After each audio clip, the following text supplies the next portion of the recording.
అయితే ఇప్పుడు ప్రస్తుతం చూసుకుంటే ఏపీలో ఉప ముఖ్యమంత్రిగా పవన్ కళ్యాణ్ గారు ఉన్నారు. అంటే ముఖ్యమంత్రిగా చంద్రబాబు గారు ఉన్నారు. కానీ ఇది ఎందులో అయినా కానీ సమన్యాయం జరగాలి, అంత సమానంగా పంచాలి అని చెప్తున్నారు చంద్రబాబు. సో దానిపైన మీ అభిప్రాయం ఏంటి? అంటే చంద్రబాబు గారు కూడా ఇంతకు ముందు కూడా బాగానే చేశారు. ఇప్పుడు కూడా అన్ని ఆంధ్రాలో అన్ని ఆఫర్లు ఇచ్చారు. పింఛని 3,000కి 4,000, అలాగే పోస్టులో కూడా 7,000 ఇవ్వటం. మరి స్థలం ఇల్లు జగన్ ఆపేసిన ఇల్లు కూడా నేను కట్టిస్తానని ఆఫర్లు. మరి బస్సు కూడా ఫ్రీ అంటంతో ఇంకా లేడీస్ అందరూ కూడా తబ్దుపిల్లాడిపోతున్నారు. చాలా చాలా సంతోషం. ఆయన చేస్తారని కూడా మాకు నమ్మకం కూడా ఉన్నది. ఆయన చేసి కూడా చూపెడతాడు. ఇంతకుముందు కూడా చేశాడు కాబట్టి ఇప్పుడు కూడా ఆఫర్లు ముందే ఇచ్చారు కాబట్టి ఒక్కొక్కటి కూడా రేపు జూలై నుంచి కూడా మొదలు పెట్టేస్తున్నామని చెప్పారు. చాలా చాలా సంతోషం. అంటే పవన్ కళ్యాణ్ గారు ఇప్పటికి ఉప ముఖ్యమంత్రి కాకుండా పంచాయతీ రాజ్ ఉంది, పర్యావరణ శాఖ కూడా ఉంది.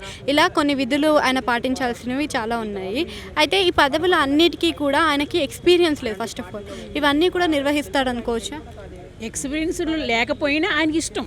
ఇలా పదవులకు రావాలి, నేను అన్నీ చెయ్యాలి, పేద ప్రజలకు అన్నీ కూడా నేను చేస్తాను, ఇలా బోర్లు వేయటం అన్నీ కూడా నేను చేస్తానని కూడా ఆయన ముందు నుంచి రాజకీయాల్లోకి రావాలని చాలా పోరాడాడు. ఆయన అనుకున్నట్టుగానే చాలా మెజార్టీతో నెగ్గాడు. కానీ చేస్తారు. ఆయనకి ఏంటంటే ఇంట్రెస్ట్, ప్రజలకు పైకి తీసుకురావడం, ఇలా బోర్లు లేని వాళ్ళకి బోర్లు ఇవ్వటం, వాటర్ లేని వాళ్ళకి పైపులు పెట్టడం, అవన్నీ కూడా తనకి ఇంట్రెస్ట్.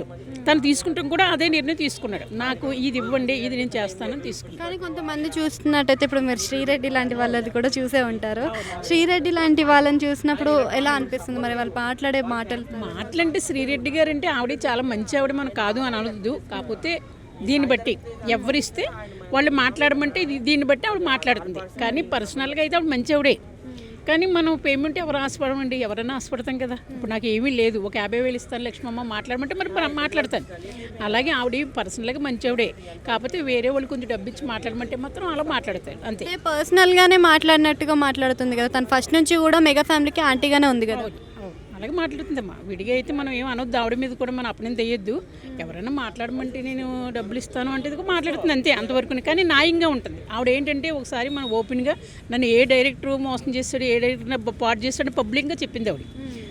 ఆ విషయంలో అయితే నాకు చాలా చాలా ఇష్టం. మా లేడీస్ని అందరినీ కూడా పైకి తీసుకొచ్చినప్పుడు కూడా ఆవిడే మీరు పోరాడండి, నాకు మళ్ళీ మనసులో ఏమి దాచుకోకుండా సిగ్గని పరుగుపోతుందంటే ఇలాగే ఉంటారు, నాకు మళ్ళీ ధైర్యంగా మీరు చెప్పండి అని పోరాడు. ఆ విషయంలో కూడా నాకు చాలా చాలా ఇష్టం.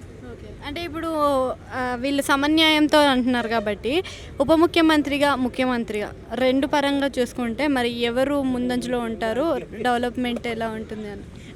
చంద్రబాబు నాయుడే.